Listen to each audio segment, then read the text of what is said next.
See, let me admit them. Uh, we were focusing on presence yesterday. Uh, it's been on my mind because I'm looking, behind, past the computer here to the altar I still have set up for Sister Elaine, and haven't heard anything from her. It's sort of been radio silence for the last, well, to this would be day four. And so, how to be present with a person who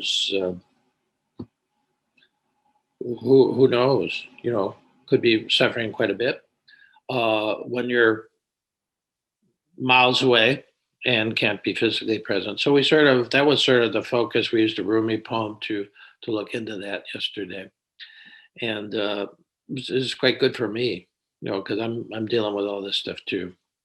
Uh, but and so I got up this morning, where I often get up on Sunday morning having no idea what text to use. I like to use text, and I like to use poems. Poems are like these little, I'm not an epic poem kind of guy. They're these little kind of nuclear material, like little quantum material that once you open them up, this is like nuclear fission in a way. Once you open them up, a lot of energy comes out of it, see?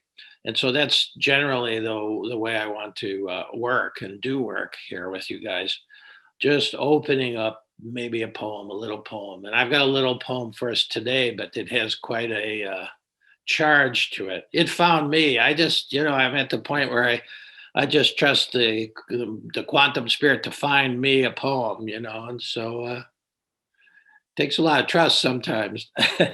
but but here it is. This is a poem by William Stafford, the guy who wrote the Thread poem. The way it is. If he only wrote that one poem, man, he'd be famous. But that was a very late poem by Bill Stafford, only a few months before he died, and so it took him his whole life to write that little poem. Now this is from an earlier period, and Bill Stafford.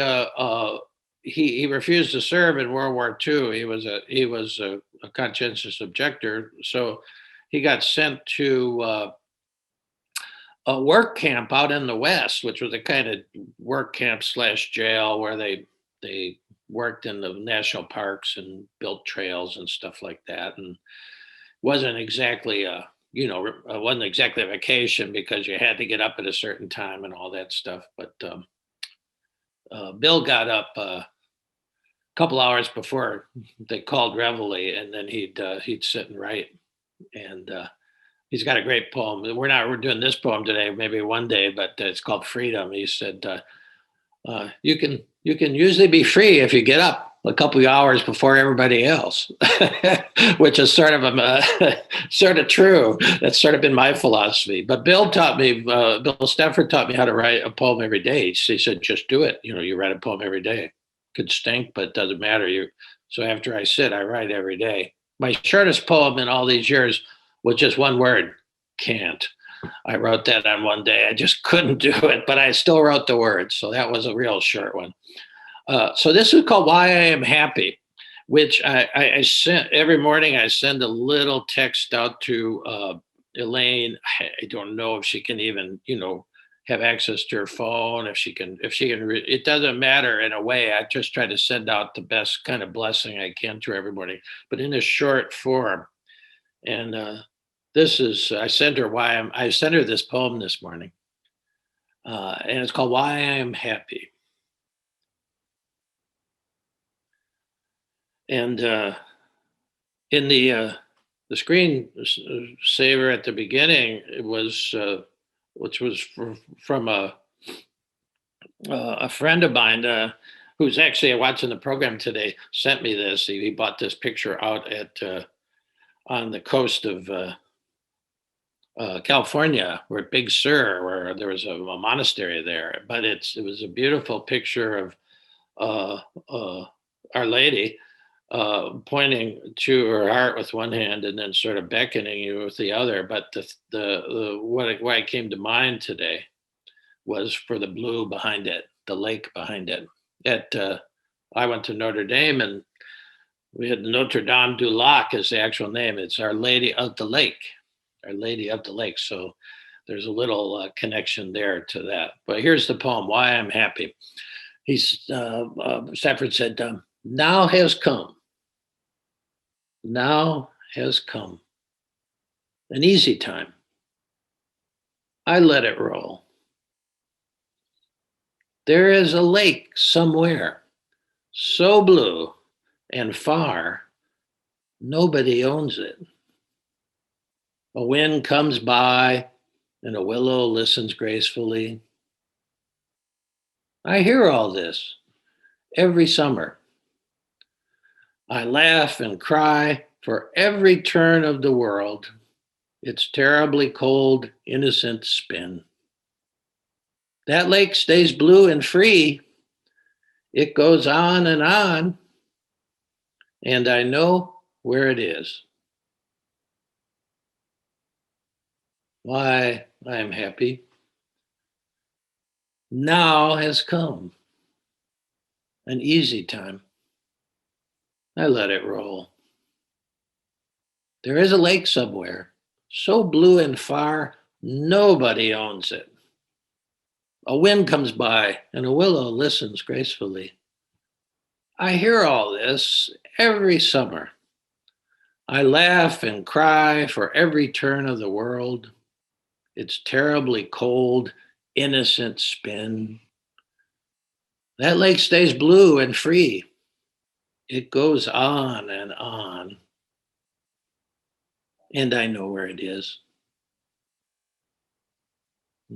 Why I'm happy. I want to open that poem up a little bit.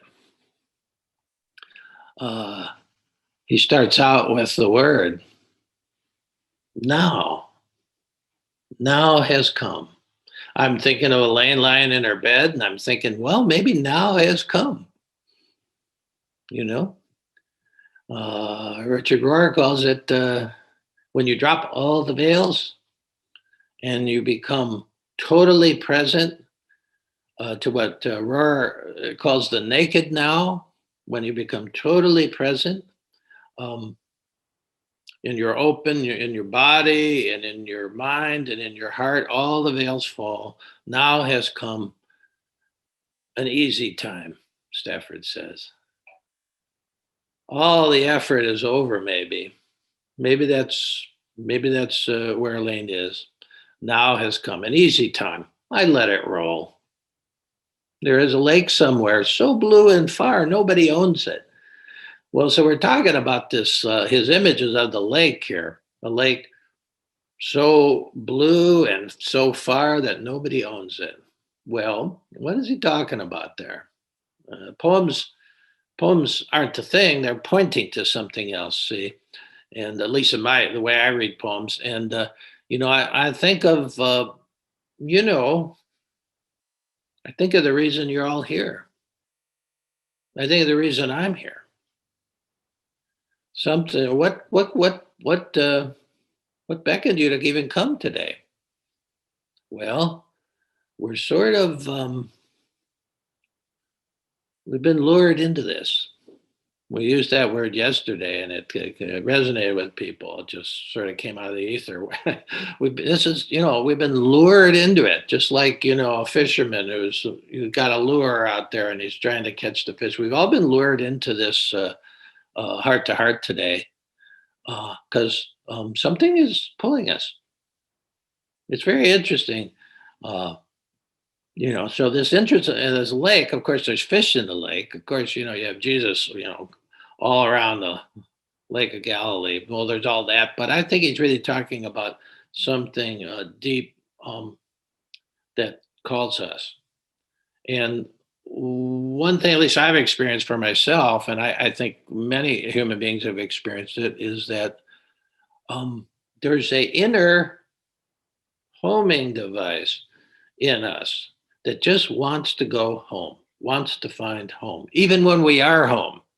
Sometimes home is not that great, depending on what's going on, under the roof. But we all long for home.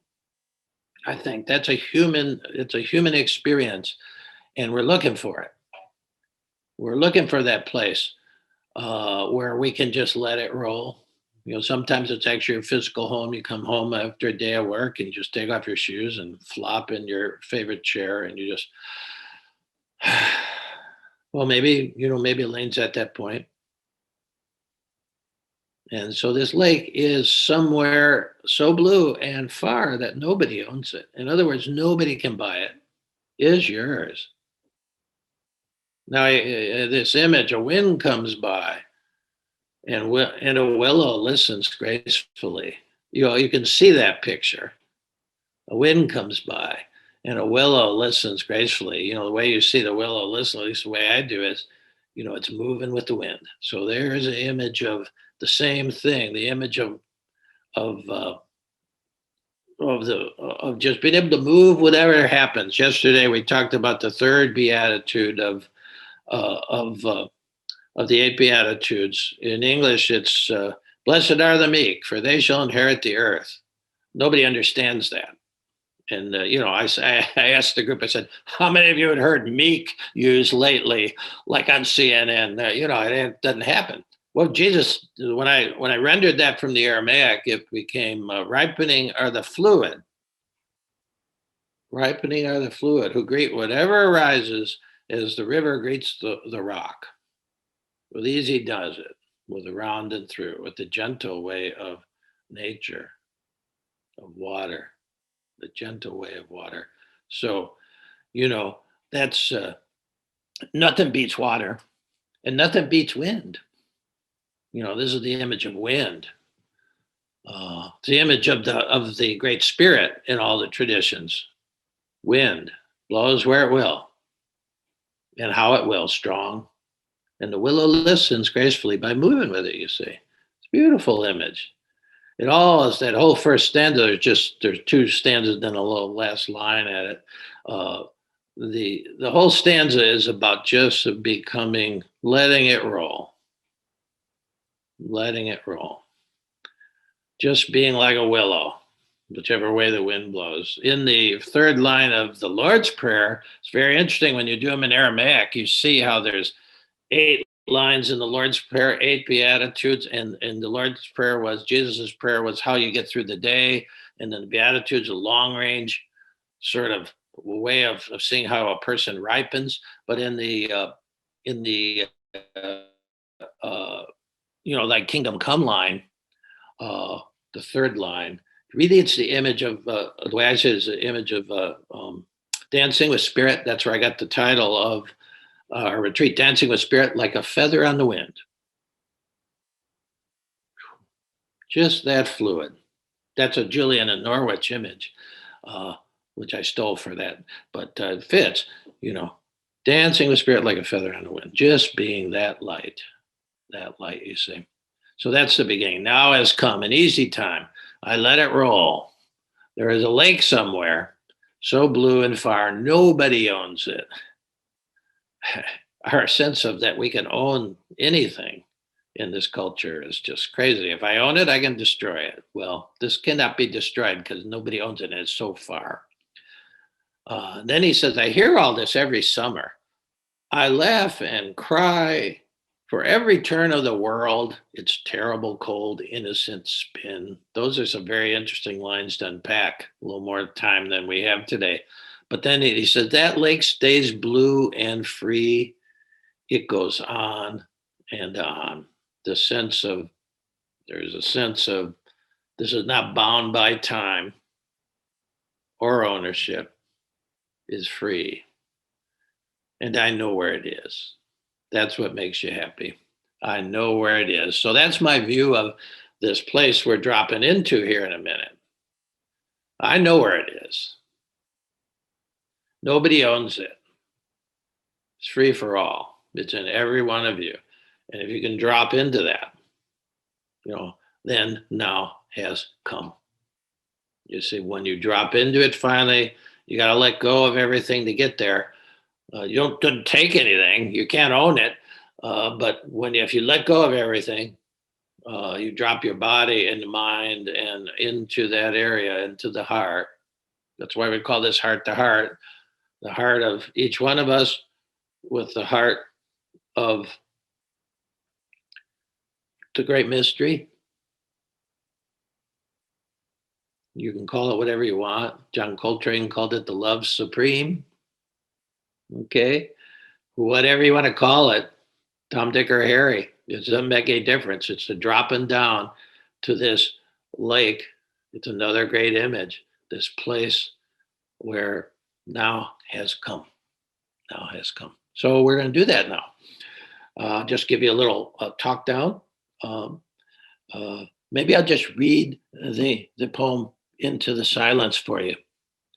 But you gradually, if you stick with this kind of practice, you will have a sense of I know where it is, and also how to get there whenever you need to get there. That's a beauty. Then you're happy. That's a happiness nobody can take from you. You see, it's not given to you either by the world, and it can't be taken away from you either. Once you know it, you can forget about it. Things can get in the way. Sure, we all do that, but once I think once you know where that lake is and how to get there, and know what it's like to be there, you'll always find your way back there. You're happy. You're free. Okay, so let's go into meditative mode here,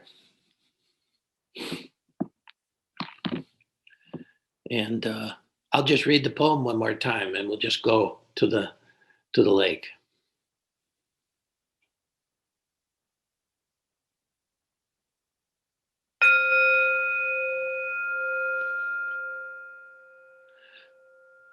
Now has come an easy time. I let it roll. There is a lake somewhere, so blue and far, nobody owns it. A wind comes by, and a willow listens gracefully. I hear all this every summer. I laugh and cry for every turn of the world. It's terribly cold, innocent spin.